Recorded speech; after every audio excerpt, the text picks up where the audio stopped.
I'm Kaizzad Capadia, and this is the Neulife Masterclass of Muscle.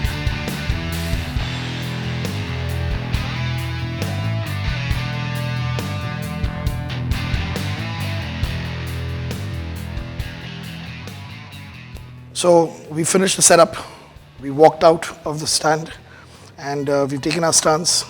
I've explained the breathing to you. So first inhale and then sit down. Now what about sitting down? How do you teach correct form for a squat? Now you see people that the torso generally moves a little tilted as you go down. Why does that happen, first of all? Now a little bit about center of gravity, base of support. Very important concepts to understand. Almost form and technique of every exercise is based on that, because stability is based on that. In an exercise, what you got to do? You got to do the movement without falling, simple. So you got to squat down without falling. And stability is all about center of gravity, base of support. If the center of gravity is within the base of support, you will not fall. The moment the center of gravity goes outside the base of support, you fall, or a structure topples. Right now, I'm standing and I'm not toppling because the S2, this point, is within my base of support. Okay? Now watch. If I remove one leg, can I stand like this by removing one leg? No, I'll fall. Because if I remove one leg, my base of support becomes suddenly 1 foot. So what do I have to do to stand on 1 foot? I immediately have to shift like this. Right? Center of gravity has to come within the base of support. If center of gravity moves out, I topple. So now we're clear about the concept of the center of gravity and base of support, that being the essence of stability of all objects.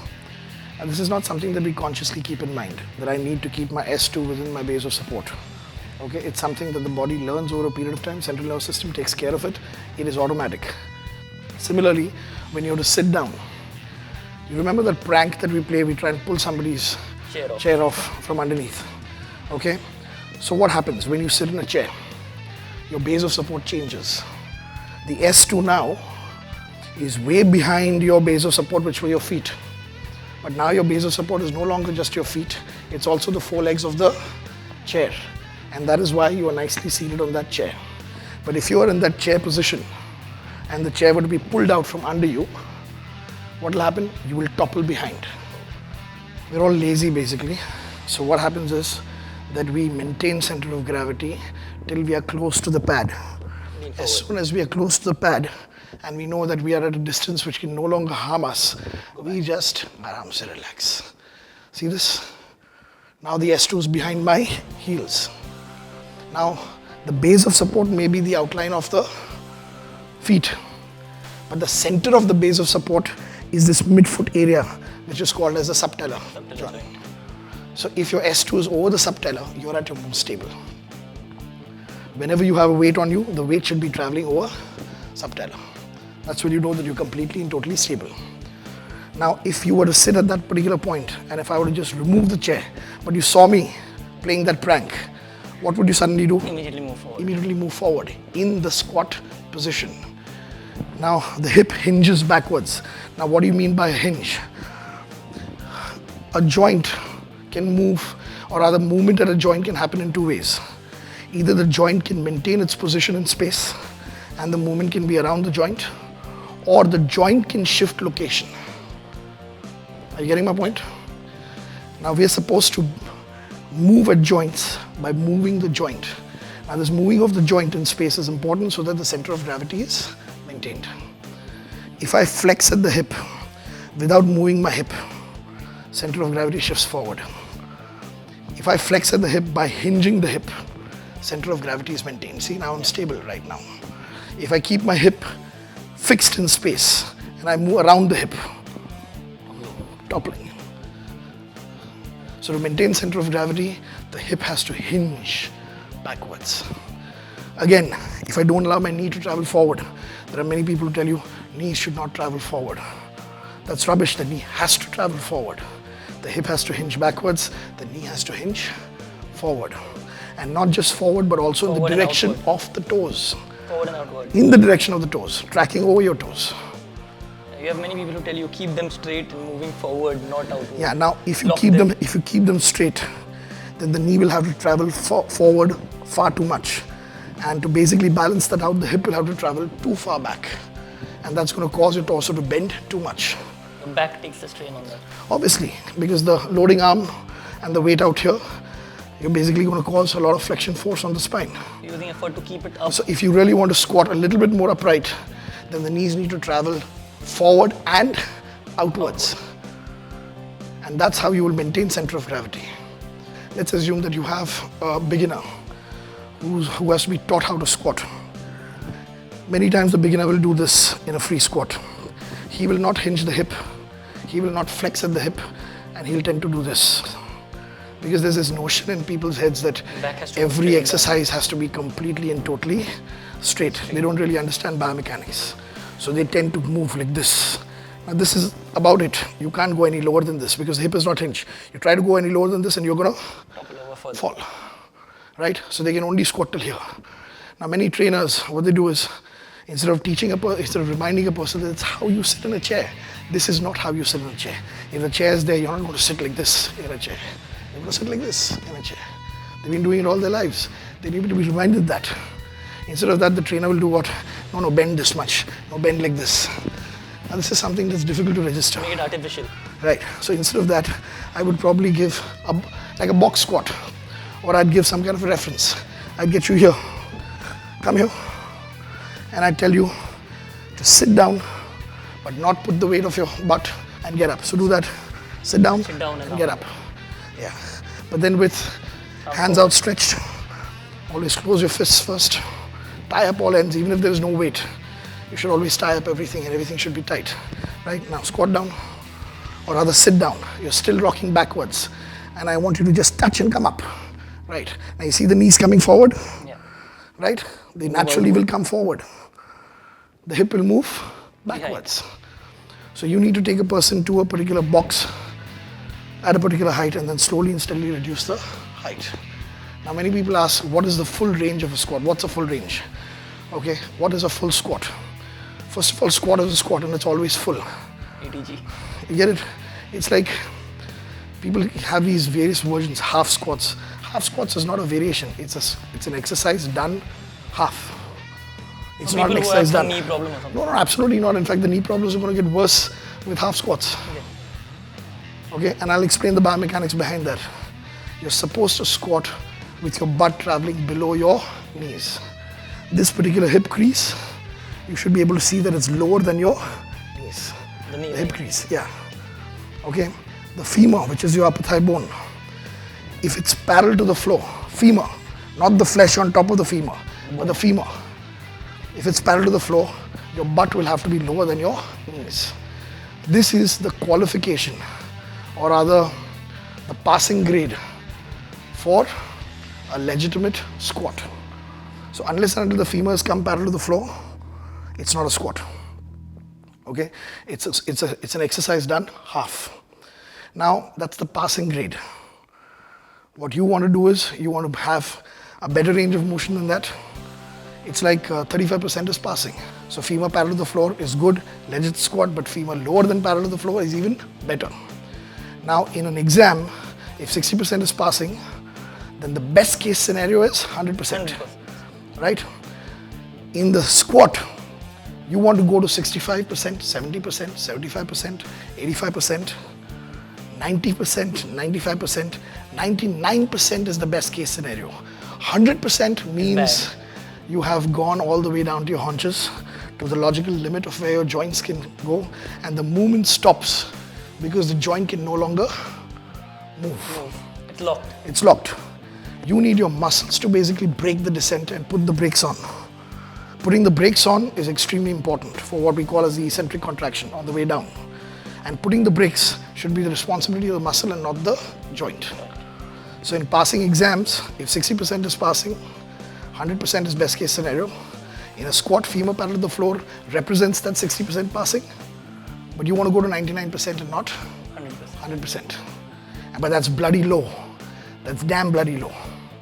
Now most people talk about knees getting ruined with squats. You ruin knees with something like leg extensions. You don't ruin knees with squats. Squats is natural. The torsion force on the knee joint, you understand torsion force or shearing force on the joint? Yeah. It is way, way less in the squat than any other movement. Two muscles at work here. One is the quadriceps attaching to the lower bone tibia, and one is the glutes. Okay, that are attaching at the hip, the upper torso to the hip. Now the glutes basically will straighten the hip, that is hip extension. The quads will extend the knee joint, or rather cause extension at the knee joint.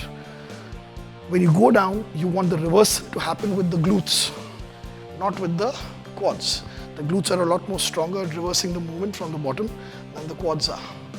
And the quadriceps are powerful muscles, no doubt, but their arrangement is via a floating bone called as the patella. Now the quadriceps, all four of them, are supposed to pull on the tibia. They don't directly attach to the tibia. They all meet together in what is called as a common quadriceps tendon.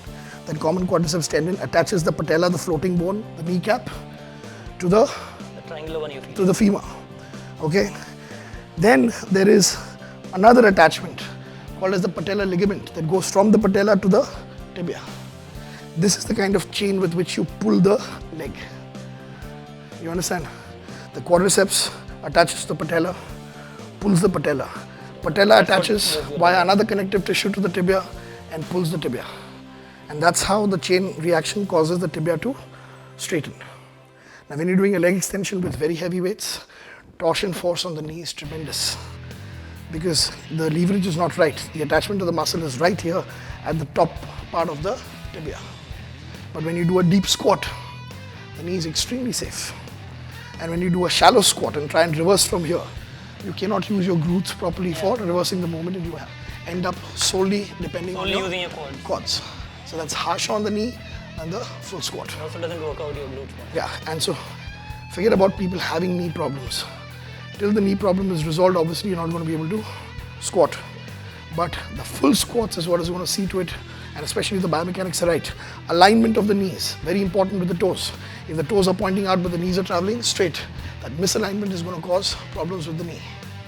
So if you're aligned properly, the knees tracking properly in the direction of the toes, a full depth squat, way below parallel, femur parallel to the floor, is the safest on the knee joint.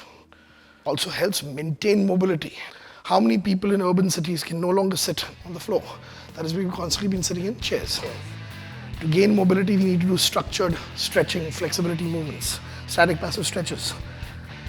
In the villages, they don't do any static passive stretches. So how are they flexible? Because they keep on sitting down since childhood. That activity doesn't stop.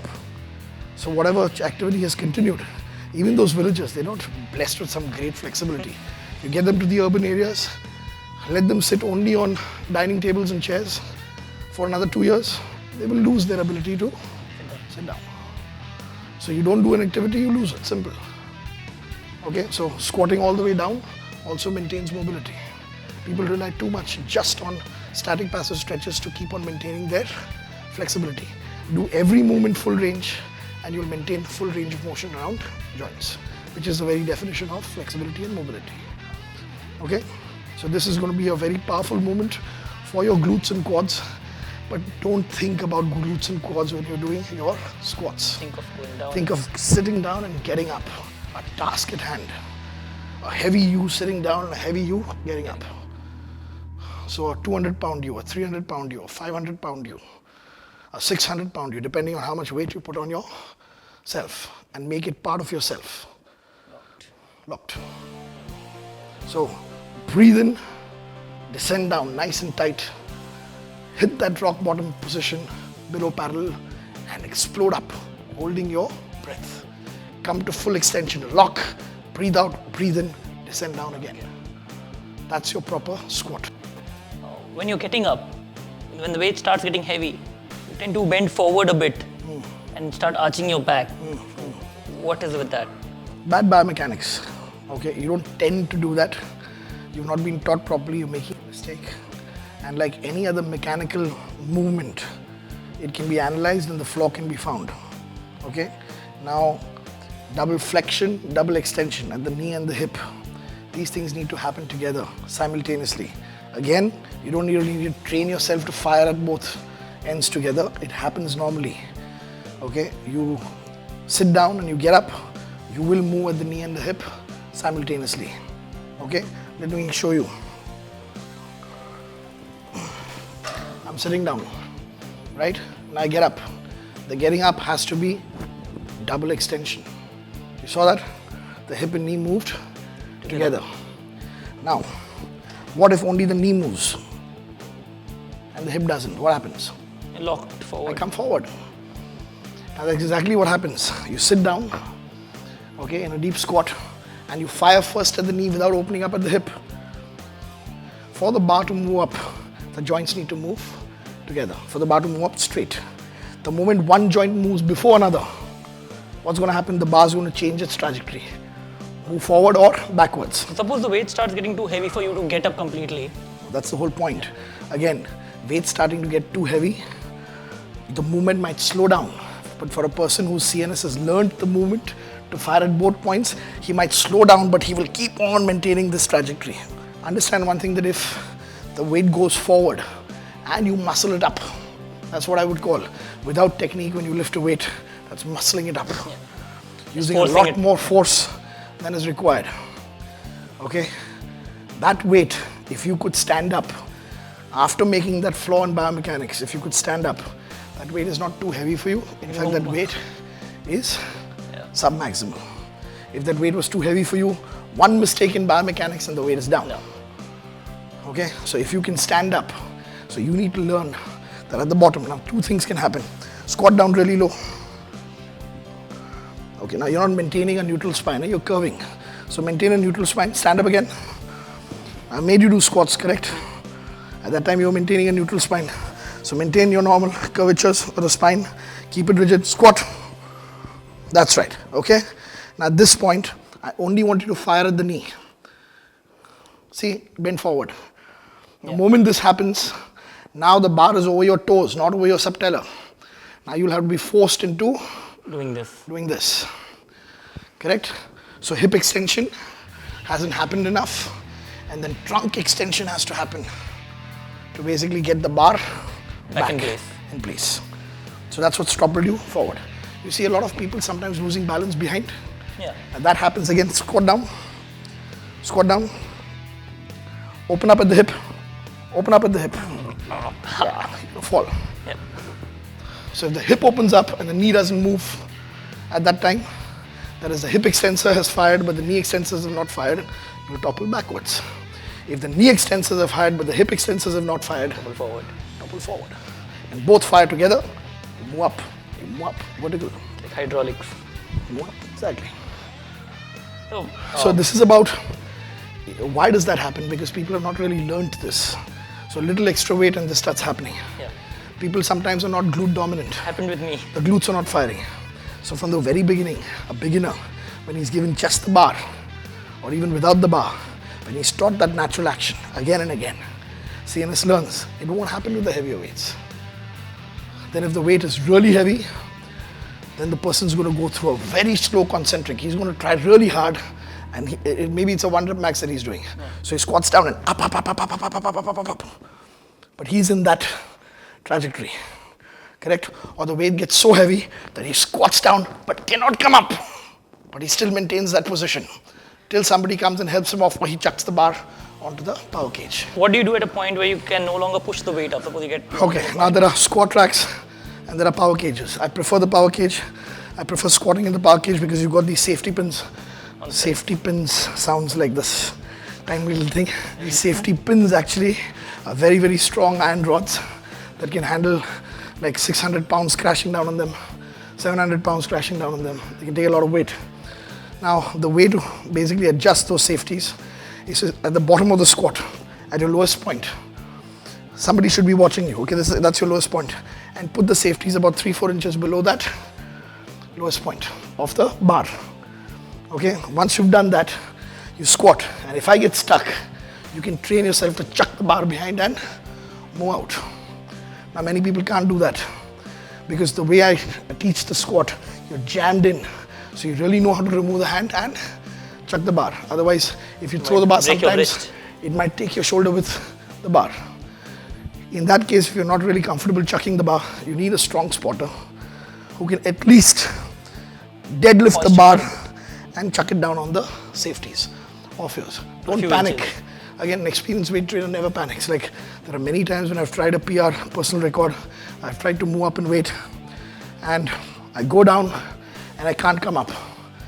So I know there are people at hand who are going to help me out. I've got strong spotters. I simply stay calm and stay in that bottom position with the weight till help arrives. And then the people take the bar off. But if I maintain center of gravity, I can safely maintain that rock bottom position with the bar on me. Even if it's 500 pounds, 510 pounds, I can maintain that bottom position for at least 10 seconds till help arrives. So your spotter also knows when you are in distress. Yeah, I'm stuck there. Yeah. So obviously, as long as my ascent is there, as long as the bar is moving up, the spotter's not going to touch it. I have to be completely stationary for at least about 2-3 seconds for the spotter to know that, yeah, it's a failed lift. Or I come up to a certain point and go back down again. If I go back down again, that's a failed lift. Then the person takes it off. And many people try and help the person up. Don't do that with somebody who's trying a 2x, 2.5x or a 3x, 3 times body weight squat. 3x as in 3 times the body weight. Because the moment somebody wraps hands around you, you tend to relax. Okay, and you never know how much that person is going to give up. And you're not going to be able to muscle up 500 pounds like this. You never do that with heavy weights. Let the person sit back down again and then take the bar off. Or 2 spotters on either side take the bar off.